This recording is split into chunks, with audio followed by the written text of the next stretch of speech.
form you now? Because you talk about building relationship with the company and the client, and you're all about relationship, aren't you, to self and to others? So there's something there, isn't there?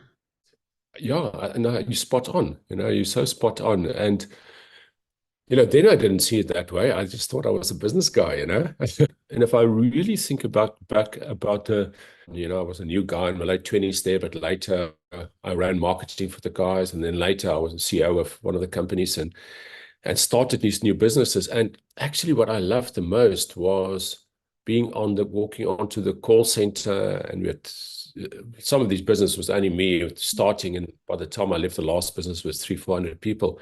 And what I would love is walking onto the call center and talking to the sales guys sitting there, guys in their 20s, Mm. and all the guys in the business. That was my life. It was actually about relationships, and thinking back, I did a lot of masculine, feminine energy integration in my journey around the world.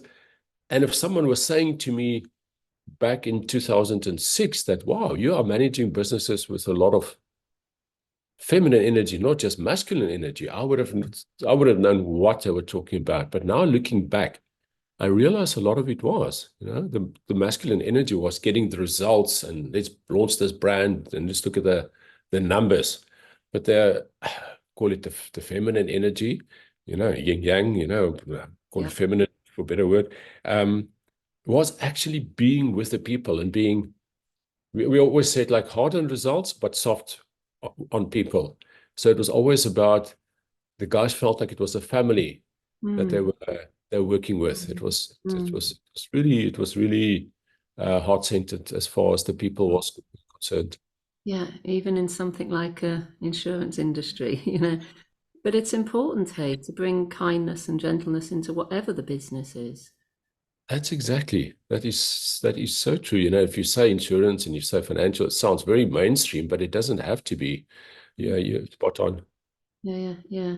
So, was this something that you always felt quite passionate about coming into business? Like, where did it start? What was your original story around being a businessman? So my formal studies were I studied like, BCom economics and law, and I did another law degree, and I did an MBA, master's in business administration. And so I had all of that. But then if I really think of what was my success in business, it was really about intuition. Mm. And it was also about people. And I think there I must credit my dad. So um, at my varsity days, when I was studying, even I would often in the evening, was still staying at home then, staying at home and then going to university. And the evenings we would often just sit and chat over a beer, or he didn't have beer, he enjoyed his brandy. But we would sit and have a chat, and we would often be about him and business. He was a CEO of a business then, Mm. actually the Rembrandt Group here in South Africa. And and he had no business qualifications. He basically studied physical education as a teacher, and then ended up in, well, keep the story short, but eventually ended up running a business. And he was all about people and how to get the best out of people, but also be heart-centered with the people. And so I learned so much in those discussions with this guy. Mm. We had a really good relationship, and he couldn't talk about emotions. That wasn't the space. I didn't. The emotional space wasn't comfortable for him as far as his own emotions is concerned. But then he had a massive feel and understanding of people, and I think those discussions definitely, over I suppose from my late teens to my early 20s, over 5, 7, 10 years, I think that really gave me a lot of insight. Beautiful. Yeah. So he was a great teacher and ally for you. And He was, and it was almost the least likely. I don't know whether that's the right word, but in a way, was very much South African male, um, um, the silent generation, not talking about emotions, but then actually inside, actually very connected to people, and people loved him. So mm, yeah, I agree. I think he was. Nice. That's so lovely. And today, you've moved on from the business world in one aspect of your life, but you're still running. You talk a lot about business and power and money and how important that is in the world. And but you've got very different takes on it to what we might perceive as power and the financial sector and all of that. So could you share a bit about that? What you're doing today with your clients? Yes, my journey now has expanded into, I didn't see this coming, but it's really expanded to working with men. Um, and also on in the sexuality space. So there's quite a bit areas that I work on. I do still some business stuff, business coaching or coaching with people, Mm, but it's mainly on masculinity and it's mainly on sexuality to something that lights me up, something that came up yesterday, maybe just to have as it's bubbling up. Yeah, I'm talking in Cape Town. We're setting up a series of talks with guys in their 20s. It's just one guy, a young guy of 23, yeah. that came and said, "Wow, man, he would love some coaching on just on masculinity." And there's so much in the space in the world and his life about the toxic Mm, masculinity, and him and his buddies don't really know how to deal with this thing. And there's such a backlash against the masculine. And this beautiful guy of 23, I thought he was like 33 because he's so mature. It's fascinating, this mm, new mm. generation that just come in with such a high level of consciousness. And I said yes, and I agreed a good under 25 price for him. And then he said, "But wow, man, I've got so many of my friends that could do with a talk. So we're putting like 40, 50 guys together for early March to have a chat to, and then maybe do every 2 weeks a talk." And that really excites me. I wish at 23 I had people to talk about this. And even more pertinent now, I think, where the masculine is, where sexuality is. I think it's so important for these guys in their 20s to have people to talk to. Absolutely, and to have those allies and teachers and guides and in those those men who've been there, who've had those experiences and learnt from them. Hey, yeah, Exactly. yeah. So okay, we've got sex, power, business, money, masculinity. This is your topic, right? So tell me why how do all these things go together? What's the link between them all? Broadly is the awakening of myself and awakening of humanity. And so that is I suppose that's the underlying part of it. I mean, that I suppose was the shift of me leaving and getting my backpack and went to South America, one-way ticket. I just felt this shift of this, just jump into a well, I don't know what I felt. I had no clue. I just went to explore, and now in hindsight, I can just see this massive awakening in humanity happening, and there's a massive awakening in us individually, and we can only do it individually. One process. It's a process of that we're going through, and it's awakening of humanity, and it's part of our evolutionary path. So do you think this, you talk about in your website a little bit about the loss of masculinity, and do you think of true masculinity, and is that why we are experiencing such devastation in the world and so much trauma and the wars and what's happening in the East at the moment? Do you think it's anything to do with this unhealthy masculinity that needs to change, that needs to awaken? Yes, and I think it's in men and women. So it's not not gender Okay. based. So Yeah. it's not just, it's definitely not just men. It's women also. There's, I mean, I see that in business, or I saw that in business. A lot of women in business that were as masculine as men. And it's sometimes Wow. as unhealthy masculine as maybe the guys were in some areas, not always, obviously. Um, so yeah, I think there's definitely a big part of that. But I also see it broader. I also see that it's always been as part of our evolutionary path. A few thousand years ago, you know, we were fighting tigers and stuff, and maybe thousands of years ago, before it was the two human, Homo sapiens and Homo erectus. I think, it is a process. I really see it as Hmm. I don't get too upset with what's happening. No, obviously I feel it and I emphasize and my heart gets sore and sometimes almost break especially if I see people disconnected.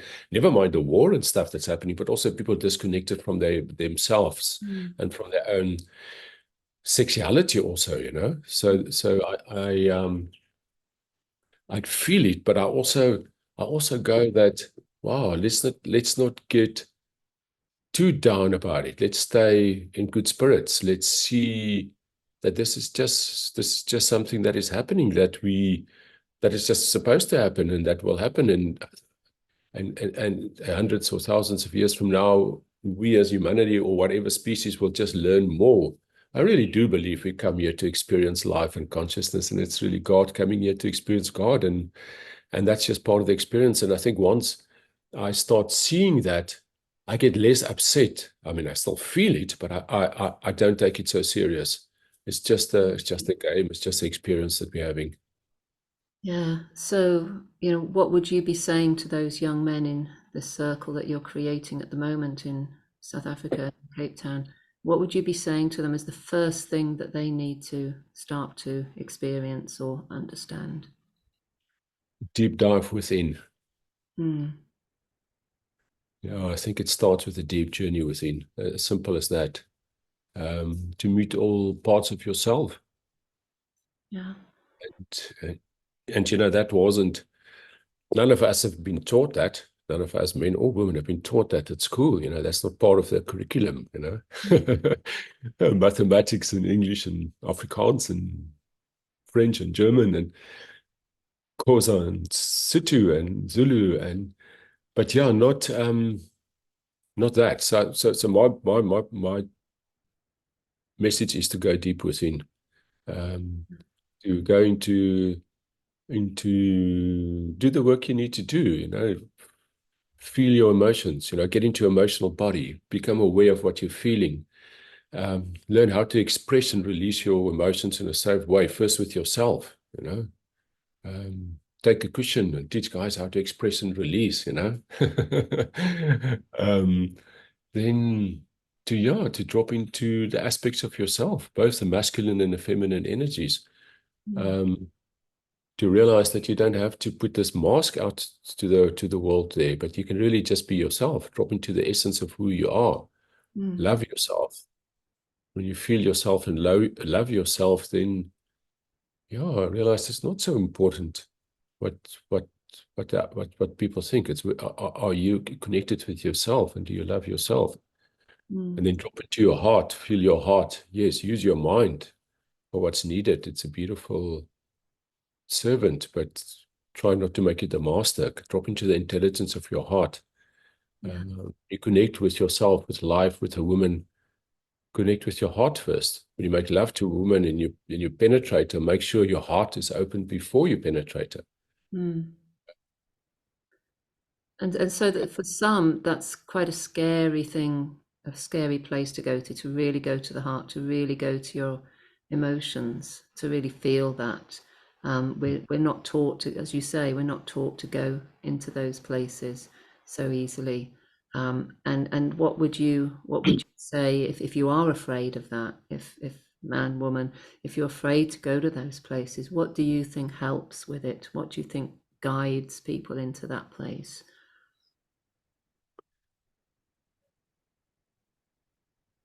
I think it's if you can feel or the realization that yes, it is scary and it is difficult, but what's the alternative? So the alternative is to block it and not go there at all, Mm, and then mm, to look at it. I like to make things simple or tangible. To look at it and are you going to disconnect from everything in life and everything that's there, or are you going to go deep into it and look at that? And that's your choice. So, but look at what the downside is of not feeling stuff, of not disconnecting. Look mm, at what it means in your life by cutting off your emotions and cutting out your heart space. Has it worked for you? In some areas it may have, but in a broader context, has it really worked for you? And I like to bring people to the truth within themselves, rather than to prescribe or convince them you must go into your emotions, to rather drop into the place of feel it for yourself. What do you feel? What are the examples in your life where this has really led to disaster, and how can I make it better? And then offer these options and say, okay, guys, let's try this. And if you try it and it's too much and you don't want to do it, then that's fine. It's but explore it. And what I often say is, you don't know what you don't know. And that's the scariest thing for me. If I know I don't know anything, let's say about atom splitting, that's okay. I don't know. But there's something that I don't know about. That's the scary part, because I can decide I'm not really interested in atom splitting. But if there's something that's a blind spot, that is super scary for me. So I think what drives me is just to bring that forward to people, to say, oh wow, here's something to look at, and then to decide for themselves from there. Mm. So what does power have to do with this? I think there's the power that's external, that we all look at, and who's the guy that's the president of America, or the country, or South Africa, or the CEO of the business, or the big guy in a gym, and it's, I almost call it external power, So yes, that looks like power, but is that authentic power? For me, power is when you really yourself, and you drop into your heart, and you also realize that not to hide your power, but the power comes together with love. So then you step into the world, and you step into the world powerful, and there's nothing wrong walking into a room, and people are sitting there, and you say, guys, I think we should do the following. There's nothing wrong with being powerful. There's nothing wrong with being yourself. But is that connected to your heart space? Does it come from an ego space? I want to be the popular guy here, or is it like coming from an internal bubbling of, wow, man, this is so important for me, and this could make the world and us a better place, and the circle in the room a better place, and then coming from that space. So there's very much something about being able to share your vulnerability, being able to share your own feelings. There's a power in that, isn't there? To show all of who you are rather than the mask of who you are. Sure, that's exactly, yeah. That's the authentic power. Mm. Um, that's it. And I also then believe people not believe, I've seen it so much, people open up when you do that. The moment you're vulnerable, it gives them permission also to be vulnerable. God, Exactly. then yes, Caroline, I do this circle of these 21-day journeys with guys, and there are 20, 30 guys on a Zoom circle, and we create a safe space. It's just men, and it's like 4 Zoom calls over the period. I tell you, I've often just wished there could be women eyes flies against the wall to see this, how these guys, sure, almost get emotional, how vulnerable they are, and how open and authentic they are, and the things they share. Wow, the moment there's a safe space for them, and it's just other men, it's I tell you, it is so inspiring to see, and it gives me so much hope for the world to see that. Because as you say, the moment you're in vulnerability, um, and I think, because I've written this crazy book where I'm really vulnerable about what I did, and which to some crazy extent, I find it almost opens it up for other people to be vulnerable with me. So I think it really, really helped. There's almost a practical setup of that. But not just that. The moment you create that safe space in a circle, the Mm. guys go into vulnerability, and they all come out of that really empowered. That's the word that often they say. They say, I feel quite empowered, powerful.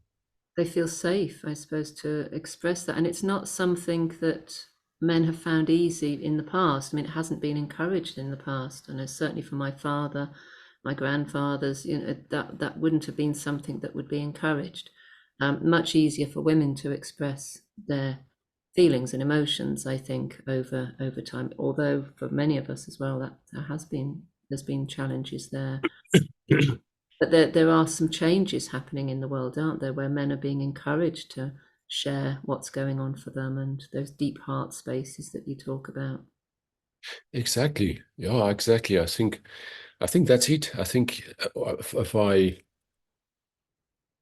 I may, I think it is obviously a massive generalization, but I think almost historically, men hasn't been allowed to show their emotions as far as, let's say crying or being sad or being fearful is concerned. And but women has not necessarily almost similar as far as anger was concerned, you know. So that's the hell of a generation. But I think men could they could be angry. I mean, obviously also not really good, but you could rather be angry than cry. So it was kind of acceptable. And as a woman, you could still cry, but if you're angry, then that's not a good thing. And obviously all those emotions are welcome. So yes, I agree with you. I think men and women in the past really hasn't had permission to show their emotions. But then to get back to your question about men, yes, so definitely that's, I mean, well, I grew up with that also, you know. At school, you're like crying, that would not be a really recommended thing to do with the other boys, you know. Yeah, I Um, would say like boys don't cry. That was just a very common exactly. phrase. Yeah, yeah. That's exactly. No, it's so crazy. Boys don't cry, you know, because then you're a cry baby or you're this and that. And then, as I say, women get angry, then she's a bitch, you know. So women also, I believe, had a lot of this, just on some other emotions. Mm, But I think men has probably had even more so because they almost couldn't express almost anything. So I think there's so many men that came into that world. They said my dad, the silent generation, my generation, you know, our generation. But also you know, the young guys in their 20s. My son is now 26, you know, his generation also. Um, I mean, it has changed, you know. When we say goodbye, he says, I love you. We hug each other, even, you know, we even kiss in the mouth, you know. But I had a little bit of that with my dad also. But generally speaking, men don't grow up like that. But that's what's so beautiful for me. If the moment you put these safe men's circles together, they get permission to do that, you know, and then they go out in the world. And the interesting, fascinating thing for me is that it's almost easier for men to open up. It's almost like counterintuitive, but I find it's almost easier for men to open up in a circle of just men. It's almost easier for men once they have a safe space to open up to men in a circle like that. okay. Um, I've had some guys where they said, "Wow, I tried this open up thing and I did it with my partner or with a woman, and wow, that didn't go well because you lost respect for me because I opened." So, but I mean, that may have been also a woman that hasn't done a lot of work herself, you know. So then that thing, the reflection also comes. Um, but yeah, no, I think there's a massive shift happening. Yeah, Yeah. and I believe the more we see of that, the better this place would be to live in. And where does sexuality come into this? Super lucky that on my journey around the world in 2014, when I went this, I ended up doing a lot of spiritual, sexual shamanism workshops all around the world and get involved in tantra and so forth. And then I realized that, you know, that spirituality, sexuality is all one thing. It's all from your root chakra to your sexual sacred chakra to your heart. I say chakra, I mean energy centers, to, you know, right to your crown and your consciousness. It's all related. So what I'm passionate about is to people that in this spiritual journey, I suppose life is a spiritual journey, and all of us are on a spiritual journey, but to be connected to the earth and to their sacred energy, their sexual energy. Because if you disconnect your sexual energy from your experience in life, whether it's a spiritual journey or there's just you're going to work every day and not at all in any of this, then I believe you're not really experiencing life on this planet fully. You can never really be fully in your power, and you can never really experience whatever there is to offer in this planet. So sexuality is such a deep part of, you know, we're in these animal bodies, and not just in animal bodies, but through sexuality, when we make love, we also connect with the divine, we connect with the cosmos, we connect with God. I've had my most amazing spiritual, transcendental experiences whilst making love. So sexuality for me is so, so important. And I often see, you know, walk in the world and some places, even in some, you know, let's say spirit fairs, yoga.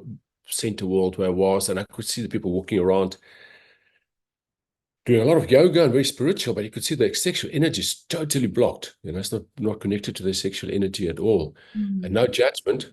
I just see then go like, wow, maybe just to the same point, don't know what you don't know about to wow, maybe just explore that and see what that can add to your life. So I think sexuality, integrating your sexuality in your life is super important. Why do you think the block is there? What's that about? I think there's been so much in the yeah, I don't want to bash religion too much, but I think over the last few thousand years, almost all the religions took a view against sexuality to some extent. Um, and in some churches, women can't go into the church when they're menstruating, let's say thousands of years ago, maybe even now, I'm not too sure. So the body was almost like, wow, it's dirty to menstruate for women. It's there's something wrong with sexuality. You can't talk about it. You must do that in private. So like a lot of guilt and shame and fear got created around sexuality. Mm. Um, Part of it, I suppose, the patriarchal system, part of it, religion, part of it, I don't even know. But I think there's a lot of conditioning around our sexuality. I think of so many people have so much conditioning, so much guilt, shame around it. And I think the moment that starts dropping away, they start experiencing life to a much bigger extent. It's interesting when you talk about the religion having something to do with this, and I wonder if they recognize the power that people gained, the spiritual power that you talked about in that, and they were threatened by it. So Uh, we don't want people to be in their bodies that much. We don't want them to have that individual or in relational connection to this power force. Definitely, I agree, Caroline. Yeah, no. So I mean, it's so sad to think about it that way, but because I'm like a really optimistic, positive person, and I really try not to be too Mm. pessimistic or too many conspiracy theory stuff and so on. But let's be honest, definitely, I think this was in my mind. There's no doubt Mm. that yes, that was the easiest way to control people is to disconnect them from their sexuality because it's super easy to control them then because then they're not powerful, number one. Plus, number two, you can now put a lot more guilt and shame on them the moment they step a little bit out of line. So yeah, I think it's a lot of that, and I think therefore we collectively have to shift it. Um, Yeah, so yeah, yeah, it's yeah. collectively something we need to shift, number one. Plus, number two is also something that I say to the guys, you go to the gym to get, let's say, some muscles, or you go for surfing lessons to surf, but in sexuality, just expect to do it. So it's also practicing that and talking about it and experiencing it. So both is Yeah. very important, I And believe. of course, some of the blocks are going to come from specific woundings that we might have as children. I was sexually abused as a very young child and growing up into almost until my teens. So I know that that was something I had to work with and I had to heal or to come to terms with even and to find my own way of being able to be in relationship with that. So and it took quite a lot to because I kept meeting with very unhealthy boys, young men who had not a clue about their own sexuality, let alone how to be with a woman, and neither did I. So Sure. I'm sure a lot of your teachings help people to overcome some of that and to find a free expression in their lives regards their potency and their sexual behaviors. Eh? Sure. Sure. Yeah, super important to drop into those wounds and to work with that. And yeah, no, definitely. I mean, I'm personally not a therapist, so if it's like really deep wounding, I normally refer to some of my friends, to deal with that. Mine is more in the mastery space, sexual mastery. It's all intertwined. Obviously, we all have wounds and we all have trauma to whatever extent, we all have this.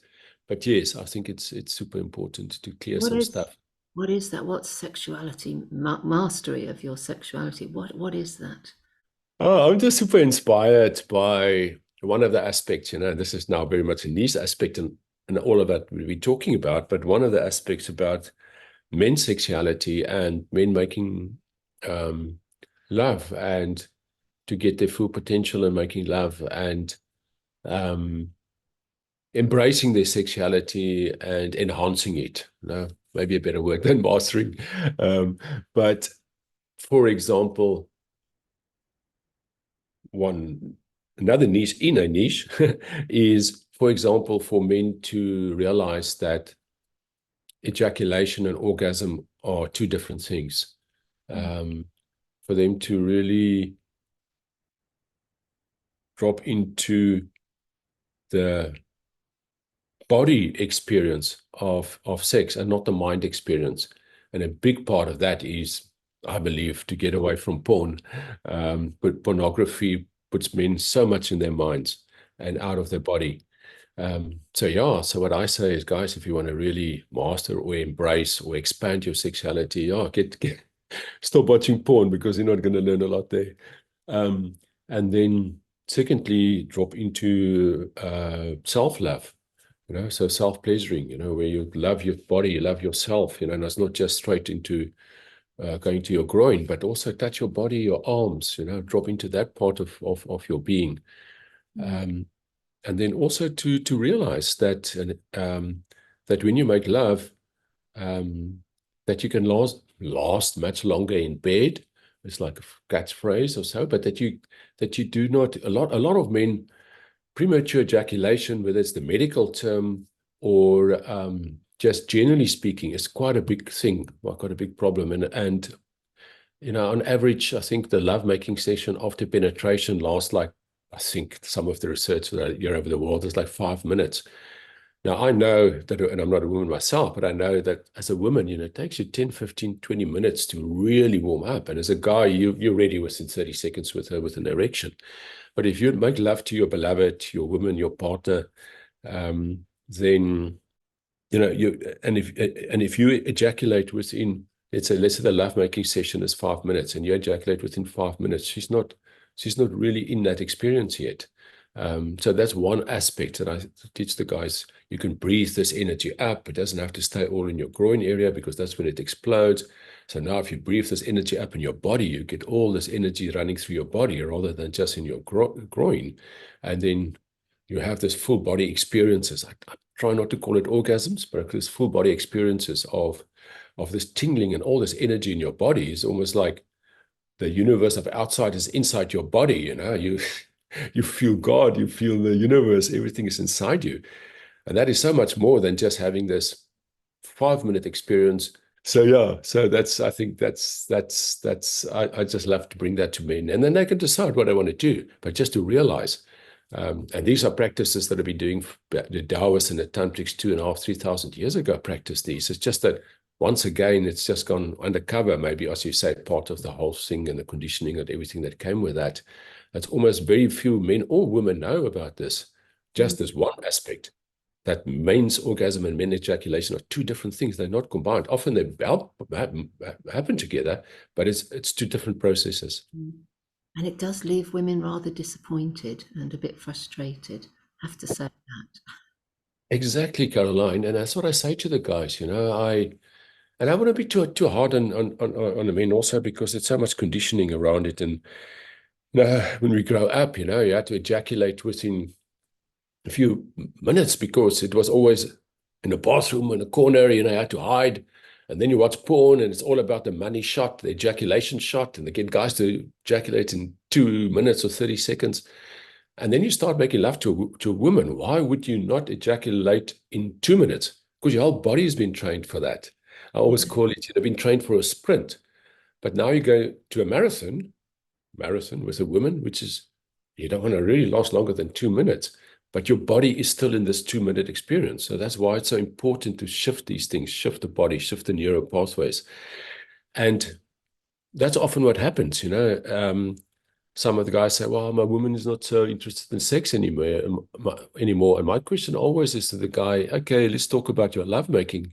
How, how long does it last? And then I have these open heart conversations. Well, if it's a 2-minute, 5-minute experience, do understand you can't blame the woman for not coming back. It's going to, if it's a 15, 20 minutes, half an hour, 2 hour experience for her, I promise you, brother, she will be back and she would love you. And I always joke and I said she would bake you a lot of cookies also straight after that, because she's expanding, her heart is expanding, her body is expanding, and she feels the respect that you have for her, not just in the connection that happened in that lovemaking, but the fact that you're actually there and you're present for the whole longer period.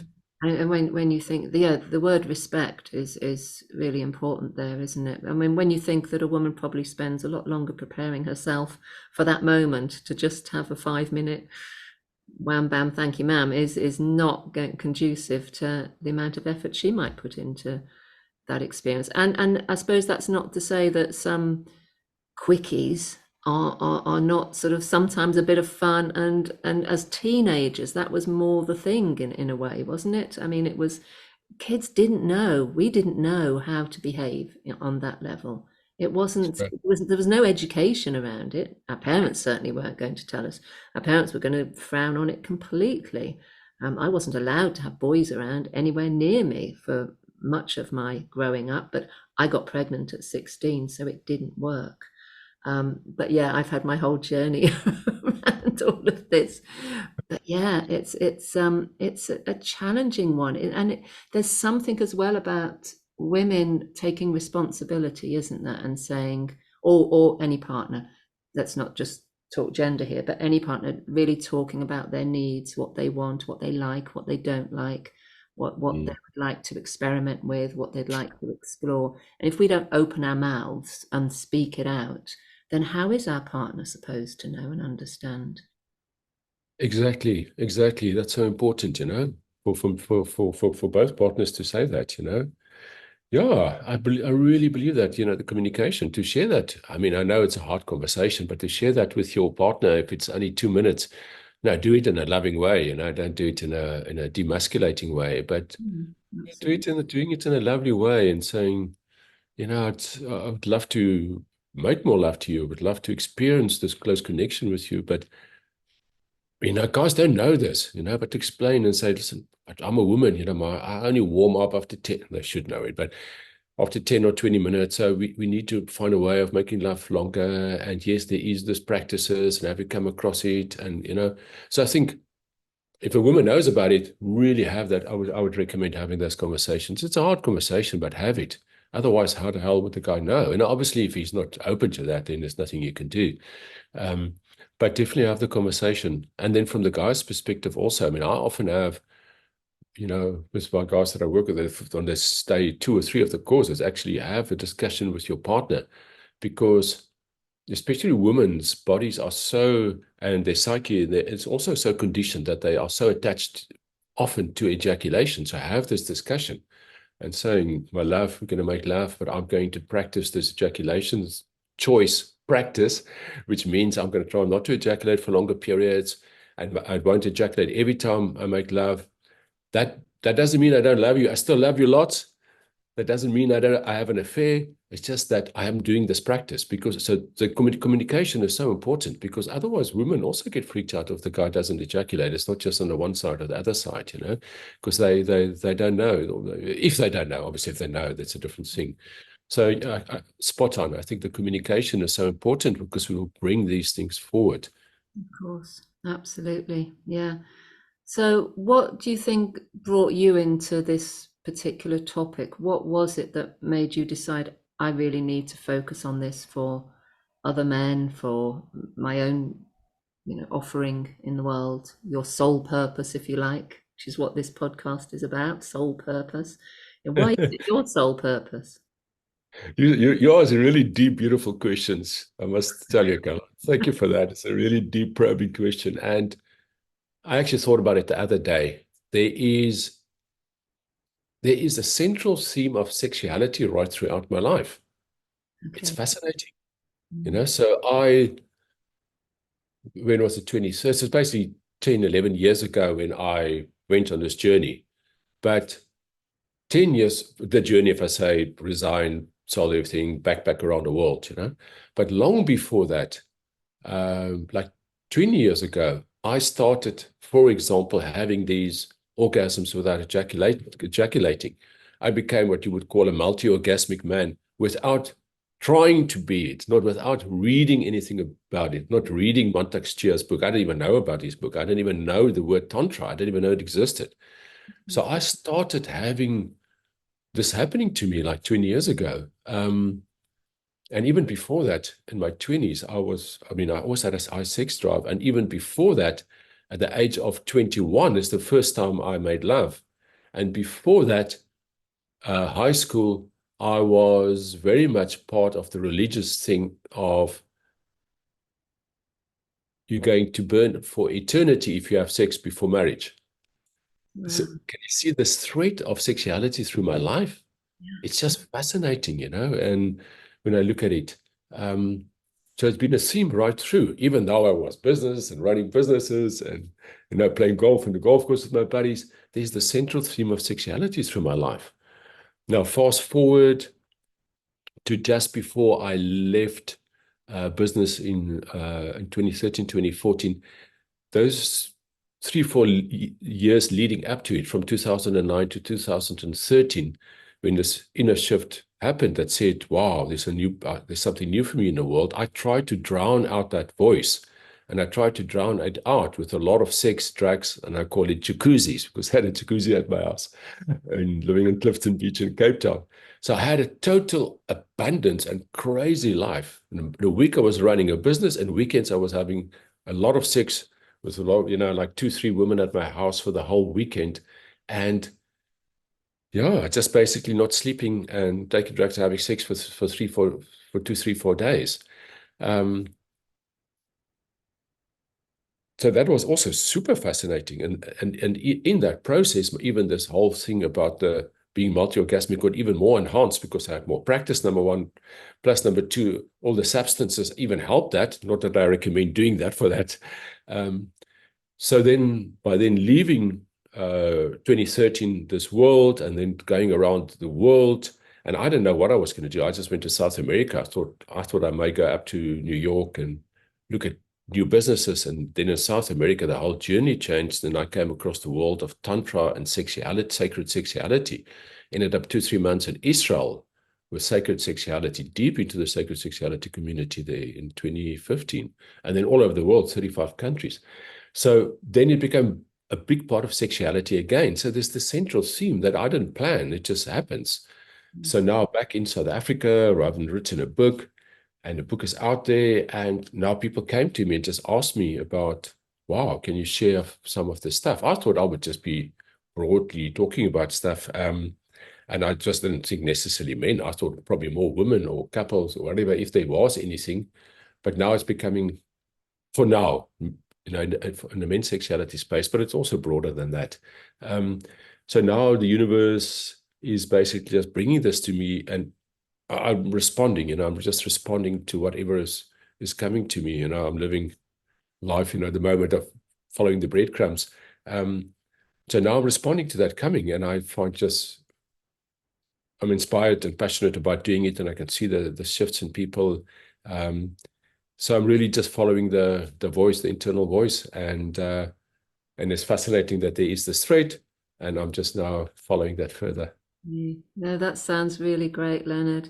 One question I'd like to ask is, how is money and sexuality related? Because I've often had this understanding that we have lower chakra stuff going on, and they talk about Yes. it in Tantra. So, and money, wealth, and sexuality are connected as part of that lower chakra. Do you know much about that? Why do you talk about money and sexuality in this way?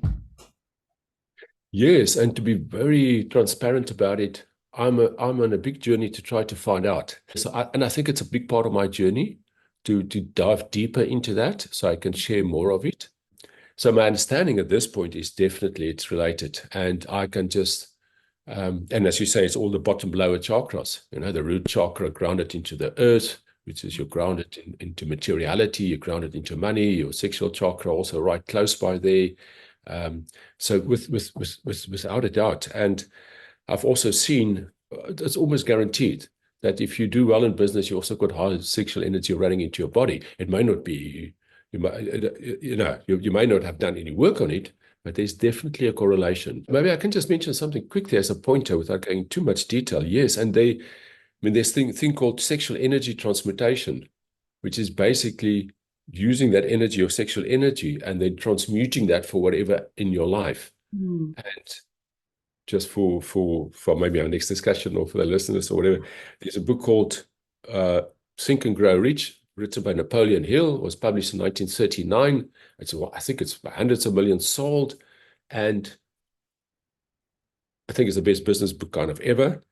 And in 1939, this book was published, and there's a chapter called Sexual Energy Transmutation in that book. And what he did is he looked at, and it was only men in those days, but he looked at hundreds of men and what made them successful in business, as artists, as musicians, all the powerful, successful men. And he found 13 attributes, and one of them was sexual energy transmutation and sexual energy. And that's a lot of what I also do and talk about in my courses. And that's, I think, where the money and power kind of thing definitely come in. You can take that, if you're not ejaculate, you can take that sexual energy and you can transmute it through your body, and you can manifest with that a lot of Mm. power and money in the world, and if it's heart-centered. So wow, that is a hell of a quick summary on it. It's just pointers. Yeah. But yeah, Can women do that as well? exactly. Yeah. It's not, this isn't Exactly. just about men, is it? Women can Exactly. themselves. That's exactly, it's exactly. Women can very much do it. I think the thing with men, often what happens, however, is that they often ejaculate that life force energy out. Mm. Uh, so often that energy gets, they feel this energy building up, and the only thing they've been taught is that, okay, every day or a few times a day or every 2, 3 days we get older, just ejaculate it out. And what I'm saying, and the guy stuff from 1,000 years ago saying is you can harness that energy and you can breathe it up. I think women, what they do is, and this is now going to another beautiful long discussion, clitoral orgasms can get close to that, but this is going too much into that. That's quite a deep discussion. We'll have to But yeah, have another but it's definitely. cafe. They So, can also they can also lose their energy with doing that, similar to the ejaculation yeah, part. But now we're going to a deep discussion. But yeah, no, definitely. So power and sex and money is definitely so related just with this energy, using this energy for creation. beautiful. Wow. Yeah. And of course, this doesn't just mean people in relationship, does it? We have been talking about loving yourself as well and being able to self-love and make love to yourself, that kind of thing. So it's not just about those of us out there who are single, or it's whatever your relationship. 100%. That is so important. And because self-pleasuring is like, exactly, you can self-pleasure. I call it self-pleasuring rather than masturbation. I don't just like that word more. And you can self-pleasure, and sometimes you can ejaculate, but sometimes not. But actually use the self-pleasure. Um, yeah, do that regularly. I would recommend doing that every day. Morning when you wake up, do a bit of self-pleasuring. Do it. Yeah, Yeah. absolutely. Oh, this has been fascinating. I've loved hearing about your experience with this and the thread that's run throughout your life. I think that's what's really important, because I think we do come into our soul purpose very early on in life, and we just have to go through all the ins and outs of working it out and finding other forms of understanding and knowledge and stuff so that we can bring it to the world. And your knowledge with business is helping you now to bring this lovely body of work that you have out into the world. Leonard, thank you so much for sharing with me today, and I hope our listeners will really enjoy what you have to share, and they can go to your website, they can take a look at your book, yeah, and that's all on your website. All the information is there, so we'll make sure all those details are up on this on the information box with this podcast. So thank you.